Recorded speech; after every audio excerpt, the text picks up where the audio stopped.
Good morning students.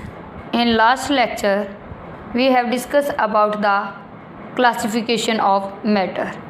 ठीक है, वहाँ पर हमने क्लासिफिकेशन ऑफ मैटर किया था, उनकी डेफिनेशंस पढ़ी थी, उनके कैरेक्टरिस्टिक्स। बट आज हम बात करेंगे टाइप ऑफ प्योर सब्सटेंस। तो कौन कौन से थे बेटा? Element and compound. तो हम सबसे पहले डिस्कशन करेंगे कि what is the element. Elements क्या है? सबसे पहले element is a pure substance. क्या है? Element is a pure substance, is a pure substance that cannot be break down, that cannot be broken down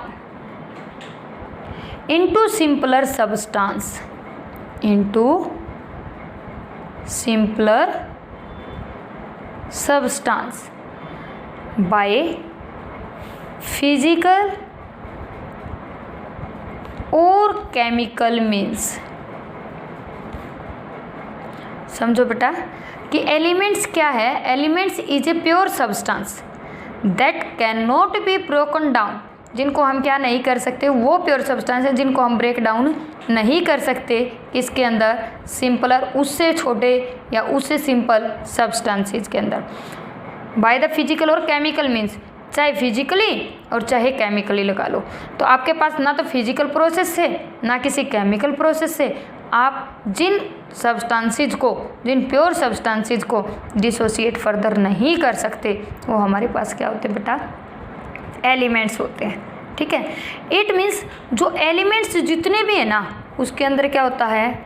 only one kind of atoms, one kind of atoms. अब आप क्या कहते हो बेटा कि for example आपने ले लिया कॉपर, आयरन, निकल। अब आयरन, निकल कुछ भी है, मान लो निकल ही ले लिया मैंने, निकल का प्योर सब्सटेंस ले लिया, यानी कि निकल एलिमेंट ले लिया। अब क्या है? निकल एलिमेंट्स के अंदर सारे के सारे जो एलिमेंट्स होंगे ना बेटा, सारे के सारे जो एटम्स होंगे, क्योंकि एक एलिमेंट्स के अंदर क्या है? एटम। वो सारे के सारे कौन होंगे? उस सब्सटेंस के अंदर निकल होगा। इट मीन्स जिसके अंदर एक ही टाइप के एटम्स मिले उनको हम क्या कहते हैं बेटा? एलिमेंट्स कहते हैं। ठीक है, इट मीन्स अगर मैं कैरेक्टरिस्टिक्स की बात करूं, किसकी बात करूं? Characteristics of element. कैरेक्टरिस्टिक्स, सबसे पहले कैरेक्टरिस्टिक्स तो हमारे पास क्या बन गई? It contain only one kind of atoms, जिसमें सिर्फ और सिर्फ क्या हो? एक ही टाइप के एटम्स हो। फॉर एग्जांपल हम बात करें निकल की, कॉपर की, आयरन की, जिसके अंदर निकल करोगे तो निकल के एटम प्रेजेंट होंगे, कॉपर की बात करोगे तो कॉपर के एटम्स प्रेजेंट होंगे, आयरन की बात करोगे तो आयरन के एटम्स प्रेजेंट होंगे। क्लियर है? सेकेंड हमारे पास क्या कहता है फिर? एलिमेंट्स में एग्जिस्ट एज, जो एलिमेंट्स हैं वो क्या कर सकते हैं? में एग्जिस्ट एज इंडिविजुअल एटम। भाई इसमें तो क्या है? बहुत सारे एटम्स हैं, तो वो क्या कर सकते हैं? इंडिविजुअल एलिमेंट्स, सॉरी एटम्स, क्योंकि एलिमेंट्स की तो बात ही कर रहे हैं, एटम्स और मॉलिक्यूल्स। बट क्या होने चाहिए कि मेड अप ऑफ किसके? Identical atoms. कि हमारे पास एलिमेंट्स दो फॉर्म में एग्जिस्ट कर सकते बेटा, एक तो सिंपल एक एटम ही हो, ठीक है, बट व्हेन टू और more than two atoms are combined to form a substance, but कैसे होने चाहिए? आइडेंटिकल, एक ही जैसे होने चाहिए। तो वो भी हमारे पास क्या कहलाता है? तो टू टाइप बन जाएंगी कि एलिमेंट ऑफ एटम्स,